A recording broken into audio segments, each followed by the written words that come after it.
Hello guys, welcome back to my channel SSC Mantra. इस video में हम डिस्कस करेंगे जो भी रिसेंट एसएससी सीजीएल में 2022 में एग्जाम पैटर्न थोड़ा चेंज हो गया है, उससे रिलेटेड जितने भी आपके पास डाउट आ रहे हैं जो आप मेरे इंस्टाग्राम पेज पे बोल रहे थे या कुछ बच्चे डीएम करके अलग से बता रहे थे कि एक्सप्लेन कर दो, थोड़ा सा समझ नहीं आ रहा है कि पैटर्न में क्या क्या चेंजेस आ गए हैं। तो इस वीडियो में हम सारी चीज़ें डिस्कस करेंगे, बेसिक बेसिक क्या चेंज हुए हैं मोटे मोटे तौर पे, ताकि आपका ज़्यादा टाइम वेस्ट ना हो और आप आराम से समझ भी पाए। तो सबसे पहले मैं बता दूं, सबसे बड़ा चेंज अगर मैं बोलूँ जाऊँगा तो सबसे पहले अगर मैं बताऊं कि जो टीयर वन था आपका, जिस जो 200 नंबर का होता था, उसमें कट ऑफ जाती थी 130 के करीब अगर यूआर की बात करें अराउंड। तो वो उसके नंबर जुड़ते थे सबसे पहले। तो पैटर्न क्या होता था, 200 हो गए टीयर वन के, 400 हो गए मेंस के और 100 हो गए आपके डिस्क्रिप्टिव के। तो ओवरऑल 700 में से कट ऑफ बनती थी अगर हम जेएसओ और एएस डबल एओ को हटा दें। ठीक है, तो बेसिक ज्यादातर पोस्ट की जो कट ऑफ बनती थी वो बनती थी 700 नंबर में से। बट अब क्या चेंजेस कर दिए उन्होंने, सबसे पहला तो टीयर थ्री हटा दिया, जो कि अच्छी बात है। I will tell you in the end of the video, at the end of the video कि अच्छी बात क्यों है।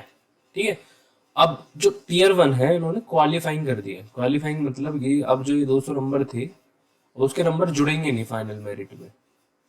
ठीक है, तो उसका एग्जाम पैटर्न में ऐसा कोई चेंज नहीं है, वही 2500 क्वेश्चन ईच सेक्शन में, तो 2 नंबर का एक क्वेश्चन, और अगर गलत होता है तो 0.5 की नेगेटिव मार्किंग।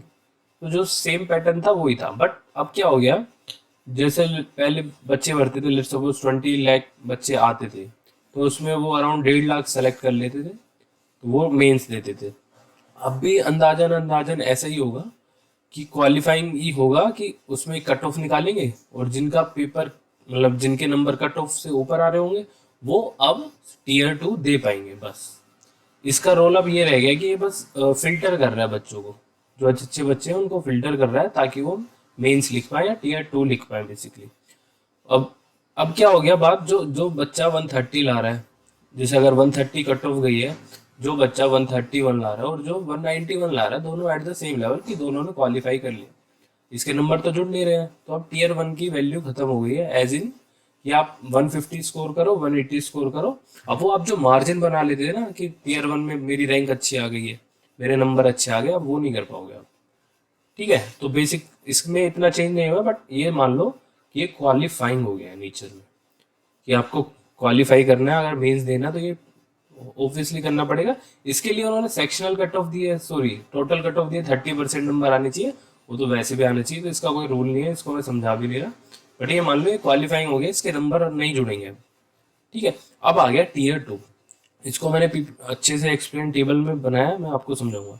अब टीयर टू में क्या हो गया है, this is the main exam, कि ये ही एक एग्जाम है अब, जिससे आपको जॉब मिलेगी नहीं मिलेगी सिर्फ इस पे डिपेंड करता है। अब टीयर थ्री तो हट चुका है। ठीक है, कोई कोई कह रहा है टीयर फोर भी हट गया है, तो मैं वो चेक कहूंगा नहीं, टीयर फोर नहीं हटा है। बस क्या हो गया, इन्होंने टीयर टू और टीयर फोर एक साथ कर दिया है, एक ही दिन कर दिया है बेसिकली। तो हम डिस्कस करते हैं अब कि अब टीयर टू का पैटर्न क्या है। अब टीयर टू में इन्होंने क्या करा है, जैसे पहले क्या होता था, 2 घंटे का पहले मॉर्निंग में मैथ हो गया और 2 घंटे का फिर इंग्लिश हो जाता था, ऐसे होता था। अब इन्होंने दो पेपर तो होते ही थे, अब इन्होंने दो सेक्शन बना दिए। जैसे पहला सेक्शन इन्होंने क्या बोल दिया कि पहला सेक्शन आप जाओगे, 1 घंटे का टेस्ट होगा। ठीक है, उसमें आपको मैथ और रीजनिंग मिलेगी सिर्फ, मतलब 1 घंटा है, 60 क्वेश्चन होंगे, 30-30 पर सेक्शन क्वेश्चन होंगे। ठीक है, तो 30-30 क्वेश्चन यानी कि 60 क्वेश्चन आपको 60 घंटे, सॉरी 60 मिनट में करने हैं, जो इसमें कि आपको मिलेगा मैथ एंड रीजनिंग। तो ये पहले 1 घंटा हो जाएगा आपका, आप कंप्यूटर में बैठोगे, टाइमर स्टार्ट हो जाएगा 1 घंटे का, उसमें 30 क्वेश्चन मैथ के, 30 क्वेश्चन रीजनिंग के मिलेंगे आपको, जो कि आपको 1 घंटे में करना होगा। अब आती है मार्किंग स्कीम की बात। ये 90 हो गए, मतलब कि एक क्वेश्चन जो है वो 3 नंबर का है। ठीक है, पहले 4 नंबर का होता था, अगर हम बोले तो पहले 2 नंबर का होता था और -0.5 नंबर मिलते थे नेगेटिव। अब क्या कर दिया इन्होंने, 1/3 नेगेटिव मार्किंग कर दी है, जो कि एक अच्छी बात भी है बुरी बात भी है, वो मैं बाद में बताऊंगा। तो ये हो गया सेक्शन वन, कि मैथ और रीजनिंग हो गया 1 घंटे में। अब फिर उसके बाद आपको या तो ब्रेक मिलेगा या कंटिन्यू स्टार्ट हो जाएगा सेक्शन टू, जो कि अगेन 1 घंटे का पेपर होगा, उसमें इंग्लिश और जीके आएगी। हाँ जी, अब रीजनिंग और जीके आपके मेंस में भी आएगी। ये टीयर 2 में कर दिया। और ये अच्छी बात भी है, पहले मैथ का बहुत टीचर्स ने भोकाल मचा रखा था कि ये कर लो वो कर लो, बाकी जीके और इंग्लिश की जीके और रीजनिंग इतनी मत पढ़ो क्योंकि उनकी 50-50 नंबर की आती, जो सही भी बात थी। तो इन्होंने जो डर बना रखा था मैथ का वो कम हो जाएगा, बिकॉज 30 क्वेश्चन आ रहे हैं, उससे ज़्यादा तो इंग्लिश के ही आ रहे हैं। ठीक है, तो सेकंड सेक्शन स्टार्ट हो जाएगा आपका इंग्लिश और जीके का। ठीक है, जिसमें इंग्लिश में 45 क्वेश्चन है और जीके के 25 क्वेश्चन है। जो कि अच्छी बात क्या लगी कि जीके के कम है, क्योंकि जीके आपको सबको पता है बहुत डाइवर्स्ड होती है। मतलब आप कितना भी पढ़ लो, आप ये नहीं कह सकते यार 25 में से मेरे 15 भी मैं सही कर दूंगा, क्योंकि डिपेंड करता है पेपर पे। वो करंट अफेयर कितने महीने पुराने पूछ ले, तो ये थोड़ा लक बेस रह जाता है। विल से लक प्लस मेहनत की, अगर आपने करंट अफेयर कुछ पढ़ लिया और वो आ गया तो बढ़िया है। सेम चीज आप अप्रैल की करंट अफेयर कहीं यूट्यूब से पढ़ रहे हो, कोई बच्चा कहीं और से पढ़ रहा है, उसका करंट अफेयर पूछ लिया, तो ये सब थोड़ा सा लक बेस पे रहता है, प्लस मेहनत तो है ही। तो तो सेकंड सेक्शन में आपके 45 प्लस 25 ये दोनों क्वेश्चन पूछे जाएंगे, दोनों सेक्शन पूछे जाएंगे, 1 घंटे का टाइम होगा। तो मार्किंग सीम अगेन +3 -1 रहेगी। ठीक है, इसमें भी +3 -1। ठीक है, अभी इसमें से आपका ये हो गया भाई पेपर, मतलब 2 घंटे का पेपर हो गया। पहले 4 घंटे का होता था, अब सिर्फ 2 घंटे का पेपर हो गया। और आपका अगर मैं 90 नंबर बनाऊं तो वो बनते हैं 390 मार्क्स।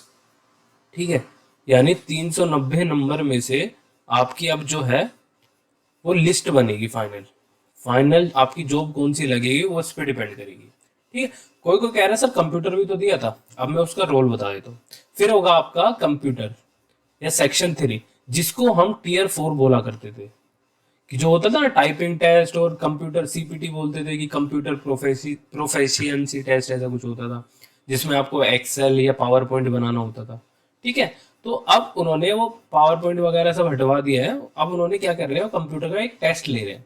ठीक है, जो कि 20 क्वेश्चन आएंगे, 3 नंबर का एक क्वेश्चन, तो 60 मार्क्स हो गए।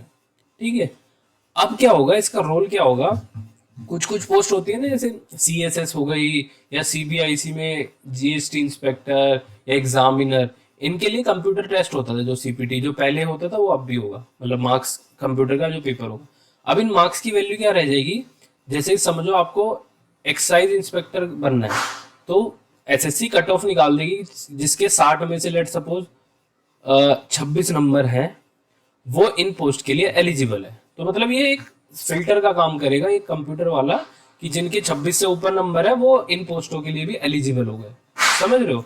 तो इसका ऐसा नहीं है कि किसी के कम रह गए तो बिल्कुल पेपर में बाहर हो गया, नहीं नहीं, वो अलग पोस्टों के लिए, जैसे मिनिस्ट्री वाली पोस्ट हो जाती है, और नीचे टैक्स असिस्टेंट नहीं, बाकी जो मिनिस्ट्रियल और सीबीआई वाली पोस्ट होती है वो उनके लिए एलिजिबल रहेगा, अगर कंप्यूटर में उसका कुछ उल्टा सीधा हो भी जाता है।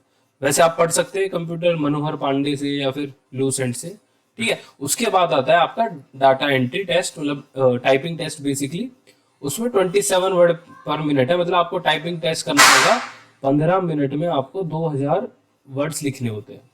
ठीक है, और जो कि इजीली डुएबल है, आप 1 हफ्ते की तैयारी में कर सकते हैं, अगर आपको पहले से थोड़ा सा कीज का आइडिया है। मतलब नया नया अभी CHSL का देखा आया था, तो मेरा हो गया था, मेरा 2.3% एरर था।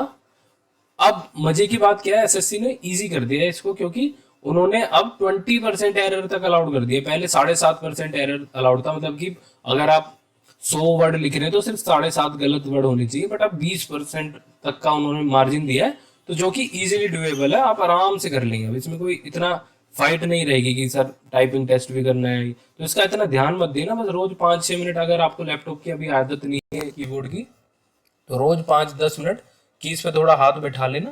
पूरा आपको वो लेवल नहीं आना चाहिए कि ये बिल्कुल फिंगर्स पे हो, बट आपको बेसिक पता होना चाहिए, ताकि आपके फिंगर्स खुद मूव करें अकॉर्डिंग टू द वर्ड। ठीक है, तो बेसिक बेसिक ये मैंने आपको चेंज बता दिया कि सेक्शन 1 होगा, उसमें 1 घंटे का पेपर होगा, मैथ और रीजनिंग आएगी। सेक्शन 2 होगा, उसमें इंग्लिश और जीके आएगी। बट अब मैं इसके डिसएडवांटेज बताऊं कि मुझे क्या कमी लग रही है। एक तो ये थोड़ा मार्किंग स्कीम, ये अच्छी बात भी है बुरी बात भी। पहले मैं क्या करता था, अगर मुझे समझ लो मेंस दे के आ रहा हूँ मैं, सब बच्चे, मैं क्या सारे बच्चे इंग्लिश में 200 में से 200 मार देते थे। 200 क्वेश्चन आते थे, 200 में 200 अटेम्प्ट कर देते, या फिर 190 प्लस तो सभी कर देते थे, क्योंकि सबको पता था कि +4 मतलब +4 -1 है अगर मैं बोलूँ तो, या फिर 2 नंबर है, आधा नंबर जाएगा। तो हम सबको पता था कि भाई प्रोबेबिलिटी के हिसाब से हमारा, अगर हम 4 तुक्के मारते तो एक सही हो ही जाएगा प्रोबेबिलिटी के हिसाब से, और थोड़ा सा नंबर फालतू ही मिलेगा। अब वो हट गया, अब कोई तुक्का नहीं मारेगा, बल्कि किसी को डाउट भी है ना तो ऑप्शन में वो भी चांस लेगा कि मारू ना मारू, क्योंकि इसकी वजह से -1 नंबर हो रहा है। ठीक है, तो ये अच्छी बात भी है, बुरी बात है मेरे लिए, मेरे जैसों के लिए बुरी बात है जो चांस ले लेते थे और उनके नंबर थोड़े बढ़ जाते थे। बट अब ये हट गया तो सही बात है मेरे हिसाब से, देखा जाएगा। बट जो मुझे डिसएडवांटेज लग रहा है वो है कि मैथ और रीजनिंग के ये दो ऐसे सेक्शन हैं जिसमें टाइम लगता है, चाहे टीयर 1 हो टीयर 2 हो, मैथ भी आपका टाइम खाता है और रीजनिंग भी आपका टाइम ले लेता है। मुझे जितना लगता है, मेरे हिसाब से जितने मैं मॉक देता हूँ, सबसे ज़्यादा टाइम मैथ और रीजनिंग में लगता है। मैथ अगर हम सीजीएल टीयर 1 की बात करें तो 15 से 17 मिनट मैं रीजनिंग में दे देता हूँ और 28 मिनट तक करीब मैं इसमें दे देता हूँ, मैथ में। तो ओवरऑल 45 मिनट तो हम इन दोनों में सेक्शन में दे देते हैं, राइट। और इंग्लिश 10 मिनट और 5 मिनट जीके मैक्स, अगर मैं बताऊँ अपना टीयर 1 का पेपर के हिसाब से। तो ये दोनों सेक्शन ही इन्होंने एक ही सेक्शन में डाल दिया, मतलब दोनों जो टाइम लेते हैं वो एक ही 1 घंटे में 60 क्वेश्चन करने, प्लस हमें लेवल नहीं पता क्या आएगा, पहली बार हो रहा है, जो पहली बार उनके लिए डिसएडवांटेज रहेगा, क्योंकि हमें रीजनिंग, अब यार हमने तो पढ़ रखी है, रीजनिंग तो ईजी होती है, अब क्या पता वो बैंक वाली उठा के दे दे, क्योंकि मेंस लेवल है, क्योंकि टीयर 2 है ना, तो हम एक्सपेक्ट नहीं कर सकते कि अगर मेंस वाली दे दी तो सबके तो उड़ जाएंगे। तो होते ये नहीं कि आप क्वेश्चन नहीं कर पा रहे, क्वेश्चन जल्दी नहीं कर पा रहे, इसकी वजह से। सेम मैथ है, मेंस लेवल का होगा तो थोड़े अच्छे क्वेश्चन भी एक्सपेक्ट कर सकते हैं हम। तो ये टाइम टेकिंग है, ये भी टाइम टेकिंग हो सकता है। तो ओवरऑल 1 घंटे में फाइट होगी कि 60 क्वेश्चन में से 50 भी अगर हम अच्छे से अटेम्प्ट कर पाए, क्योंकि मार्किंग भी हमें ध्यान में रखनी है कि एक्यूरेसी मेंटेन करके चले। अब आता है सेकंड सेक्शन। अब 45 क्वेश्चन है, मुश्किल से मुश्किल आप 15 से 20 मिनट में खींच देंगे इंग्लिश, मैं बता रहा हूँ। जीके बहुत, मतलब ऐसा होता है कि देखते पता चल जाता है, आता है तो आता है, नहीं आता तो नहीं आता। कोई आपका नाम पूछता है, आपका नाम क्या है, मेरा नाम सौरभ कुमार है, बस 5 सेकंड लगते हैं मुझे बताने में, क्योंकि आता है। अगर सेम सेंस रहती है जीके में तो ये 5 से 7 मिनट में आपका खेल खत्म इस जीके का। यानी कि आप आधे घंटे में, अगर मैं बोलूँ तो पेपर करके खत्म बैठ जाएंगे, और आधा घंटा आपका वेस्ट रहेगा, खाली बैठे रहेंगे, क्योंकि जीके ऐसी चीज़ है, कुछ सोल्व करनी तो है नहीं, अपने आप आपको आती है तो अटेम्प्ट कर दोगे, नहीं तो छोड़ दोगे। सेम विद इंग्लिश, समझ आ रहा है तो कर दिया, नहीं आ रहा तो छोड़ दिया, वो क्या बात है, कर दिया, नहीं आता तो छोड़ दिया, ऐसा। अब इसमें आधा घंटा खाली रहेगा, इसमें वो टाइम की फाइट रहेगी। इनको ऐसा करना चाहिए था कि मैथ और इंग्लिश दे देते या फिर जीके दे देते, कि एक टाइम वाला, एक इजी वाला, एक टाइम वाला और एक जिसमें कम टाइम लगता है, तो टाइम की फाइट नहीं होती। तो अभी मुझे जितना लग रहा है कि टाइम की फाइट होगी सेक्शन 1 में, कि 60 मिनट में 60 क्वेश्चन करने, वो भी मैथ और रीजनिंग के, जो कि टाइम लेते हैं। ठीक है, तो ये है बेसिक टीयर 2। तो मैं थोड़े से पॉइंट्स बता देता हूँ कि जो मैंने इस वीडियो में कवर किए हैं। सबसे पहले कि जो टीयर 1 है वो क्वालिफाइंग है, उसके नंबर अब नहीं जुड़ेंगे, पर इसका मतलब ये नहीं कि आप पढ़ो ना, क्योंकि टीयर 1 और टीयर 2 का सिलेबस ऑलमोस्ट सेम है, क्योंकि दोनों में जीके भी आ रही है, अब रीजनिंग भी आ रही है। तो टीयर 3 और टीयर 4 नहीं है, टीयर 4 तो अब टीयर 2 के साथ ही हो रहा है, बता दिया मैंने। ठीक है, अब टोटल मार्क्स जो है टीयर 2 के वो 390 हैं, और 390 में से अब आपकी फाइनल लिस्ट बना करेगी। और जो AA वाले हैं और JSO वाले, उनका पेपर होगा अलग से, जो 2 घंटे का होता था 200 नंबर का, वो अलग चलता रहेगा, उसका नहीं है, ये बाकी पोस्टों के लिए। तो फाइनल लिस्ट जो बनेगी वो 390 में बनेगी, और 20,000 वैकेंसी की अराउंड है, 20,000 वैकेंसी के अराउंड वो बता रहे हैं कि इस बार है। तो अच्छी अपॉर्चुनिटी है, डिपेंड करता है कि पेपर किस लेवल का भेजेंगे, फाइट तो रहेगी। और टीयर 4 में जो डॉक्यूमेंट वेरिफिकेशन होती थी ना पहले, कि वो जो डॉक्यूमेंट वेरिफिकेशन के लिए बुलाते थे, तो वो आप डिपार्टमेंट कंडक्ट करेगा। मतलब कि अगर आप जीएसटी में बन जा गए थे तो आपका जीएसटी डिपार्टमेंट आपके अलग से डॉक्यूमेंट वेरिफिकेशन करेगा, ना कि एसएससी। ठीक है, तो मैं टाइम बताता हूँ कैसे बच गया। देखो, पहले टीयर 1 होता था, फिर उसके 2.5-3 महीने बाद टीयर 2 होता था। ठीक है, 3 महीने में application form, then tier 2, then tier 3 हो जाता था। ठीक है, 2 महीने मान लो, फिर उसका रिजल्ट आता था टीयर 2 का 1.5 महीने बाद, फिर टीयर 3 का रिजल्ट आता था, फिर उसके बाद उनका टाइपिंग टेस्ट होता था, फिर उसके बाद फाइनल लिस्ट आती थी, फिर उसके बाद ज्वाइनिंग होती थी। तो पूरा लंबा आप प्रोसेस देख सकते हो कितना लंबा था। अब इन्होंने इसको कट करके क्या कर दिया, टीयर 1 दो जल्दी से और टीयर 2 दो, जॉब लो। तो देख लो पैटर्न कितना छोटा हो गया। तो देखो, जो फर्स्ट टाइमर है उनके लिए फाइट तो रहेगी, मैं भी फर्स्ट टाइम दूंगा, मेरे लिए इशू तो रहेगा कि पेपर में क्या आ जाए, अनएक्सपेक्टेड है। जो अगले साल देंगे उनके लिए ईजी रहेगा, क्योंकि उनको पता है पेपर में क्या आ रहा है। तो फाइट तो रहेगी, बट आप ये समझ सकते हो फाइट सबके लिए रहेगी, तो आपको डरना नहीं है। सबसे पहले 20,000 वैकेंसी है, यानी कि आप पे एक अपर एज भी है, आपके पास एक थोड़ा सा फायदा भी है कि वैकेंसी ज्यादा भी है, डबल है, मैं तो कहूँगा बल्कि 7,000 थी तो ऑलमोस्ट 2.8 गुना है, 2.5 गुना से भी ज्यादा है वैकेंसी। तो आप फाइट ले सकते हो, मतलब चांस ले सकते हो, आप पढ़ते रहो रेगुलर, जो पढ़ ही रहे हो, ठीक है। थोड़ा सा मैं आपको बोलूंगा कि आप जो रीजनिंग है ना, वो थोड़ी बैंकिंग की भी लगाना स्टार्ट कर दो, क्योंकि मुझे लग रहा है मेंस में वो बैंकिंग टाइप के क्वेश्चन दे सकते हैं, सारे नहीं, थोड़े थोड़े जो उनकी सीरीज होती है उनकी अच्छी होती है थोड़ी सी, तो वैसे देख लो, क्योंकि टाइम तो इनफ है। अब टीयर 1 में आपको इतनी फाइट तो चाहिए नहीं, टीयर 1 में आपको कट ऑफ ही निकालनी है बस, जो कि मेरे हिसाब से सेम ही रहेगी, 130 है या तो इससे कम ही रहेगी, क्योंकि वैकेंसी ज़्यादा है, ठीक है। अगर मैं यूआर की बात करूँ, SC ST और बाकी कैटेगरीज के लिए कम रहेगी, ठीक है। Selection will be totally based on tier 2, tier 2 2,390 का है, उसी में से नंबर जॉब मिलेगी, ठीक है। और एक एक नंबर की फाइट होगी, मैं पहले से बता रहा हूँ, जिसके 1 या 2 नंबर ज्यादा होंगे ना, उसका रैंक बहुत बढ़ जाएगी, क्योंकि नेगेटिव मार्किंग +3 -1 है, ठीक है। So GK and reasoning will be there in tier 2 and negative marking is of 1/3। तो आई होप आपको समझ आ गया होगा पूरा वीडियो। एक बार आप पूरा सेक्शन दोबारा देख लेना, इसका स्क्रीनशॉट ले लेना जब मैंने स्टार्टिंग में दिखाई थी ये, ताकि आपको हेल्प मिल जाएगी क्या क्या सेक्शन कितनी कितनी देर के हैं, ठीक है। थैंक यू, आई होप कि आपको थोड़ा बहुत समझ आया होगा कि नया पैटर्न क्या है। अगर आपको पसंद आया है तो लाइक कर देना, सब्सक्राइब कर देना और शेयर कर देना। मैं ट्राई करूंगा ऐसी ऐसी वीडियोस बनाता रहूं। प्लस आपको कोई भी डाउट है ना, तो आप इस ये मेरा इंस्टाग्राम का चैनल है, इस पे है 160 के करीब लोग, 1,60,000 के करीब बच्चे हैं इस पे। मैं करंट अफेयर और बाकी चीज़ें डालता रहता हूँ, नोटिफिकेशन ये आप फॉलो कर सकते हैं। या मेरे टेलीग्राम चैनल है SSC मंत्र बाई सौरभ कुमार, वो फॉलो कर सकते हैं। कहीं भी आप कमेंट डाल देना, मैं ट्राई करता हूँ कि मैं सबका रिप्लाई कर दूँ, अगर वो जेन्युइन क्वेरी है। मेरे को हाय गुड मॉर्निंग ये सबसे मतलब नहीं है, जो भी भेजता है मैं उनको रिप्लाई नहीं करता, मुझे हाय से किसी का मतलब नहीं है। आप सिर्फ अपनी क्वेरी लिख दो, sir I am facing this issue, अगर मैंने देख लिया तो मैं रिप्लाई कर दूंगा, अगर मुझे जेन्युइन लगा। ये फालतू की नहीं सर हेल्प प्लीज ये सब मैं रिप्लाई नहीं करता हूँ। तो आप सिर्फ मुझे अपनी क्वेरी लिख देना कहीं पे भी, आई विल रिप्लाई अगर मेरे पे टाइम होगा तो। थैंक यू, आई होप आपको वीडियो समझ आई होगी और आप डरेंगे नहीं और आराम से पढ़ते रहेंगे और अपना मॉक में लगे रहेंगे, ठीक है। Thank you and have a good day to you.